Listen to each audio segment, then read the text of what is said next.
Sábado 21 de septiembre de 2013, Santiago de Compostela, Galicia. Ya eran más de las 10 de la noche, cuando el silencio de la noche fue roto por una llamada que cambiaría el destino de todos. Alfonso Basterra, con voz tensa y preocupada, se comunicó con las autoridades para denunciar la desaparición de su hija adoptiva, Assunta von Jan Basterra Porto, una niña de apenas 12 años. La historia parecía sencilla a primera vista. Assunta había salido de casa a última hora de la tarde, rumbo a la residencia de su madre biológica, Rosario Porto, para estudiar. Pero algo salió mal.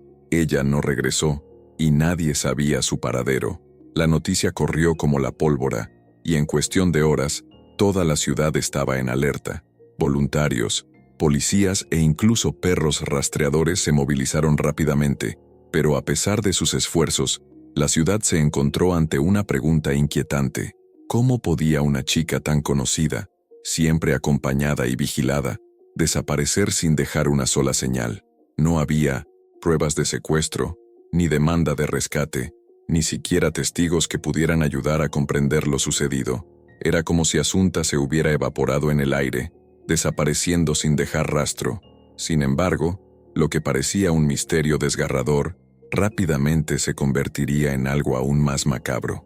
A medida que avanzaba el amanecer, la esperanza de encontrarla con vida se desvaneció. Cuando el reloj marcó la 1 de la madrugada, la búsqueda empezó a dar frutos, pero no de la forma esperada. El cuerpo de Assunta fue encontrado por 2 excursionistas en un camino rural, a pocos kilómetros de la ciudad. El escenario era desolador. El cuerpo de la niña yacía al costado de la carretera, entre los árboles, y las marcas de asfixia eran evidentes. La noticia que todos temían se hizo realidad. Assunta estaba muerta. Lo que había empezado como una simple desaparición se había convertido ahora en una tragedia irreparable, y la ciudad de Santiago de Compostela empezaba a preguntarse, ¿quién sería capaz de cometer un crimen tan horrible contra un niño tan querido? Y lo más importante, ¿quién estuvo detrás de este brutal asesinato? Lo que vendría después sería aún más inquietante, y revelaría secretos que hasta el día de hoy siguen envueltos en un velo de misterio. Antes de empezar, una petición rápida. Si estás interesado en casos reales, historias misteriosas e investigaciones que el tiempo no ha conseguido borrar, suscríbete al canal ahora. Resolver el pecado del enigma. Aquí damos voz a víctimas olvidadas. Revelamos verdades que muchos prefieren ocultar. ¿Quién fue Assunta Basterra? ¿Quién fue Assunta Basterra? La respuesta a esta pregunta no se limita a un simple nombre en el titular de un periódico. Assunta von Jan Basterra Porto, nacida en China en 2001, vio su vida transformada cuando fue adoptada, a los 9 meses, por una pareja española, que la acogió en un hogar rodeado de comodidad, cultura y grandes expectativas. Su madre adoptiva, Rosario Porto, fue una reconocida abogada y excónsul honoraria de Francia en Santiago de Compostela. Su padre, Alfonso Basterra, fue periodista y docente. Juntos, proporcionaron a su hija una vida estructurada, donde se valoraba mucho el desarrollo intelectual y cultural. La casa donde creció Assunta fue un espacio de disciplina, pero también de oportunidades. Dominaba varios idiomas, tocaba el piano, bailaba ballet y tuvo un rendimiento académico impresionante. Era una niña reservada, pero con una inteligencia y una curiosidad que la hacían destacar. Sus profesores la veían como una alumna brillante, con una madurez que rayaba la genialidad para su edad. Pero detrás de esta imagen de perfección, había señales de que no todo iba bien. En los meses previos a la tragedia, amigos y seres queridos comenzaron a notar cambios en el comportamiento de Assunta. Se volvió más tranquila, más tensa, y por momentos, parecía temer a su propia madre. Aunque tales observaciones no fueron comunicadas oficialmente a la policía antes del crimen, comenzaron a cobrar relevancia después de la muerte de la niña. ¿Qué habría llevado a una niña tan talentosa y prometedora a vivir en un entorno en el que se sentía incómoda? Y más aún, ¿qué pudo haber pasado en su propia casa para que una niña tan llena de vida fuera víctima de semejante crueldad? A medida que pasaban los días y avanzaba la investigación, surgieron pistas inquietantes, diarios, mensajes de texto, exámenes médicos y, sobre todo, el comportamiento de sus padres, empezaban a ensombrecer la imagen de una familia perfecta. Algo andaba mal y los detalles que empezaron a surgir eran cada vez más inquietantes. Lo que parecía una vida ejemplar estaba a punto de desmoronarse, revelando uno de los casos más desconcertantes de la historia criminal reciente de España. La pregunta en el aire ahora era, ¿qué pasó realmente con Assunta Basterra? ¿Una escena del crimen planificada? La escena donde fue encontrado el cuerpo de Assunta reveló más de lo que parecía en un binario. Principio. El camino rural de Teo, rodeado de densa vegetación y mal iluminado, era un lugar aislado, conocido solo por los vecinos del lugar. Desde el principio, los investigadores tuvieron claro que no se trataba de un lugar aleatorio. Alguien sabía exactamente dónde dejar el cuerpo, como si hubiera elegido ese lugar con un propósito claro. La niña estaba vestida, pero había señales claras de que había sido arrastrada allí después de su muerte. El escenario era macabro, pero lo que realmente nos llamó la atención fueron los detalles que comenzaron a traslucir en las investigaciones. Los exámenes preliminares revelaron un descubrimiento inquietante. Assunta había sido sedada con altas dosis de lorazepam, un ansiolítico controlado, una sustancia rara en el cuerpo de un niño. Los niveles encontrados indicaron que el uso no era reciente. Por el contrario, Assunta llevaba semanas, quizá incluso meses, recibiendo medicación. Este detalle hizo que los investigadores se preguntaran, ¿quién había administrado este medicamento y durante cuánto tiempo? Aún más sorprendente fue el descubrimiento de que Rosario Porto, la madre de Assunta, tenía receta de lorazepam, y Alfonso, según testimonio, tenía fácil acceso al medicamento. Pero lo que más intrigó a los expertos fue la ausencia de signos de violencia o lucha sexual. Assunta estaba completamente vulnerable, insensible, como si estuviera aturdida, entumecida por algo mucho más que simple miedo. La escena del crimen parecía indicar cada vez más que el asesinato de Assunta no había sido un acto impulsivo, sino algo cuidadosamente planeado. Y a medida que los investigadores comenzaron a reconstruir la cronología de los acontecimientos que rodearon la tragedia, los hallazgos se volvieron aún más alarmantes. Las cámaras de seguridad mostraron a Rosario Porto conduciendo con Assunta en el asiento del pasajero el día del asesinato. La niña parecía atontada, incapaz de mantener los ojos abiertos, claramente bajo la influencia de sedantes. Horas más tarde, Rosario fue vista nuevamente, pero ahora sola, sin su hija a su lado. ¿Qué hubiera pasado en ese intervalo? ¿Qué había sucedido durante ese periodo que aún no queda registrado en las imágenes? Cada segundo, cada movimiento, cada ruta fue analizada meticulosamente por los investigadores. A medida que profundizaban en la reconstrucción de los hechos, el caso adquirió un tono oscuro e inquietante. Todo parecía cuidadosamente orquestado, como parte de un acto calculado. La desaparición, la búsqueda desesperada, la cobertura mediática, todo estaba encajando como un guión meticulosamente elaborado. ¿Pero para qué? ¿Qué explicaba tanta frialdad y planificación? Sin embargo, la pregunta más desgarradora aún estaba por llegar. ¿Hasta qué punto estuvieron involucrados los padres de Assunta en su muerte? Estas preguntas, que hasta entonces parecían improbables, comenzaron a tomar forma concreta.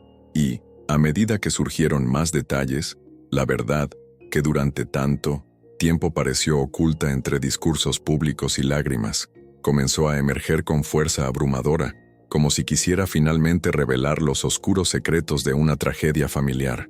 La máscara se cae, incoherencias y contradicciones. A medida que avanzaba la investigación, las inconsistencias en las declaraciones de los padres de Assunta se volvieron imposibles de ignorar. Alfonso Basterra, insistente en afirmar que no había visto a su hija el 21 de septiembre, día de su desaparición, empezó a contradecirse. Los registros de las cámaras de vigilancia, acompañados de testimonios, indicaban lo contrario. Había sido visto esa mañana comprándole una merienda a su hija, y en al menos una ocasión antes de su desaparición, la niña estaba con él. Esta discrepancia no pasó desapercibida, y los investigadores pronto se dieron cuenta de que la versión de Alfonso no se sostenía. La sensación de que algo andaba mal creció, pero la situación en Rosario Porto era aún más inquietante. Su postura emocional fue calificada de inestable, y sus declaraciones, tanto a la policía como a la prensa, comenzaron a desviarse extrañamente de la cronología de los acontecimientos. En una de las entrevistas más polémicas, Rosario declaró que llevó a Asunta a la casa de campo, lugar que luego sería identificado como el lugar donde fue encontrado el cuerpo de su hija. Sin embargo, esta versión no tenía sentido ya que contradecía la información proporcionada anteriormente. Esta inconsistencia fue otro punto crucial que hizo sospechar que se estaba ocultando algo mucho más grave. Pero más allá de las contradicciones, el comportamiento de Rosario se convirtió en uno de los aspectos más enigmáticos del caso. Durante los días posteriores al asesinato, alternó entre un dolor aparentemente genuino y un comportamiento excesivamente controlado. Los investigadores notaron que ella lloraba solo cuando estaba frente a la cámara, pero por lo demás su comportamiento era frío, casi indiferente. Algo no se sentía bien. Mientras tanto, el contenido de la computadora de Alfonso reveló elementos aún más inquietantes. Investigaciones detalladas sobre los efectos de las benzodiazepinas en niños, dosis letales y métodos de sedación silenciosa. Para los investigadores, esto no fue una coincidencia. Parecía ser una clara indicación de premeditación. Buscar información tan específica sobre cómo sedar a un niño parecía una preparación calculada para lo que pronto se confirmaría como un crimen brutal. Sin embargo, examinar el diario personal de Asunta fue el punto de inflexión más revelador. En las páginas escritas semanas antes de su muerte, la niña relató episodios de confusión y somnolencia repentina, y en un caso específico, describió despertarse en el suelo del pasillo, sin saber cómo llegó allí. Pero la frase más inquietante fue lo que sonó como un grito desesperado. Creo que mis padres están intentando matarme. Inicialmente esta frase pudo verse como algo exagerado, un reflejo de la imaginación infantil, pero a medida que se fueron aclarando los detalles del caso, este mensaje comenzó a verse como una denuncia directa. Fue el último grito de auxilio de un niño que vivía en un ambiente de terror, un terror que nadie pudo escuchar a tiempo. Este diario se convirtió en pieza clave de la investigación, revelando el sufrimiento silencioso de Asunta dentro de su propia casa. Y ahora, los investigadores se encontraron ante un nuevo dilema: cómo confrontar a dos padres que, hasta ese momento, eran considerados ejemplares. Cómo desmantelar la imagen pública de una pareja influyente y de culto sin caer en especulaciones y juicios apresurados.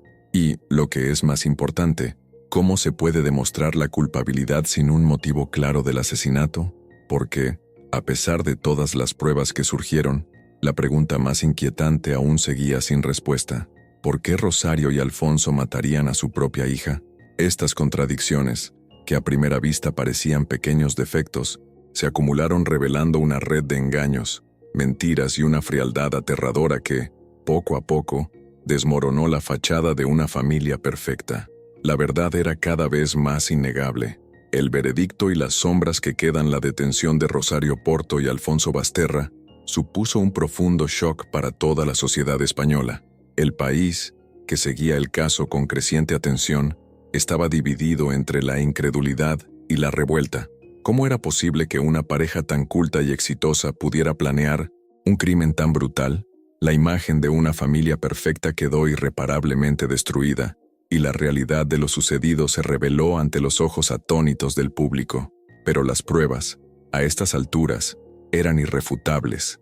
El diario de Asunta, con sus inquietantes relatos, las imágenes de las cámaras de seguridad que contradecían las declaraciones de los padres, los rastros del lorazepam encontrados en el cuerpo de la niña y las contradicciones en los testimonios, formaron un aterrador enigma que apuntaba a un crimen meticulosamente planificado.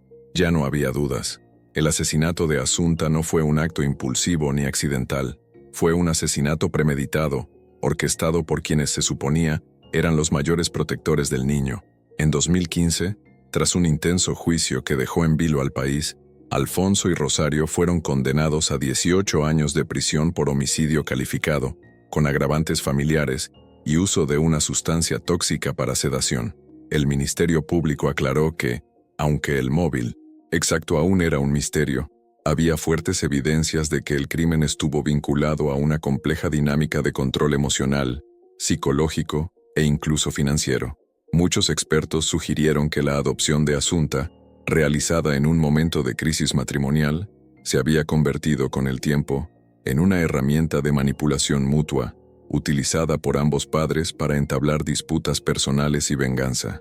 El niño, que debería haber sido una bendición para esa pareja, se había convertido en un peón de un juego psicológico y destructivo. Sin embargo, incluso con la condena de ambos, el caso nunca se cerró del todo. El dolor y el remordimiento de Rosario Porto se hicieron aún más evidentes después del juicio, cuando comenzó a intentar suicidarse varias veces mientras cumplía su condena. En 2020, fue encontrada muerta en su celda, aparentemente ahorcada. Su muerte desató una nueva ola de debate sobre el sistema penitenciario español, especialmente sobre el impacto psicológico de los condenados en casos de alto perfil. La muerte de Rosario Porto, si bien no trajo respuestas al misterio del crimen, reavivó interrogantes sobre la fragilidad emocional de los involucrados y el precio que estos individuos pagan por sus acciones. Mientras tanto, Alfonso Basterra sigue cumpliendo condena manteniendo su versión de inocencia. Afirma que nunca tuvo la intención de hacerle daño a su hija, sino que fue manipulado por la frialdad y el control emocional de su ex esposa. Para él todo no fue más que un montaje, una conjura del rosarino. Sin embargo, aún con su versión, no hay pruebas que demuestren que actuó bajo coacción. La participación de Alfonso en el crimen fue, según los jueces, directa y consciente. Su supuesta inocencia no pudo superar las pruebas de su complicidad. El caso Asunta, incluso más de una década después de la tragedia, sigue provocando escalofríos, no solo por el crimen en sí, sino por la forma en que fue planeado, ejecutado y, lo más importante, encubierto por dos personas que deberían haber sido los pilares de la protección y el amor de la niña. Hoy, el caso es recordado como uno de los más emblemáticos de la justicia española, una historia que expuso el lado más oscuro de las relaciones familiares, revelando que incluso las familias más aparentes y respetables pueden esconder los mayores horrores. La tragedia de Asunta no es solo una historia de asesinato, sino una reflexión sobre cómo los monstruos pueden vivir bajo el mismo techo donde nosotros buscamos seguridad. No siempre están en las sombras. A veces visten traje, se hacen fotos sonriendo y se presentan como los mejores padres. Y, lo que es aún más inquietante, son las personas en las que más confiamos. Si has llegado hasta aquí es porque esta historia también te impactó, y por eso te invito a suscribirte al canal Enigma sin resolver. Aquí contamos los casos que es necesario recordar, esas historias que aún resuenan en nuestros pensamientos, esperando respuestas. Casos que nos retan a mirar más profundamente y cuestionar qué hay detrás de cada silencio. Activa la campanita para no perderte ningún vídeo. Deja un me gusta si este contenido te conmovió de alguna manera. Y comparte para que más personas conozcan la historia de Asunta. Porque cuanta más gente escucha, menos silencio hay. Y quién sabe, tal vez algún día la justicia se levante y hable más alto. Nos vemos en el próximo rompecabezas. Hasta entonces.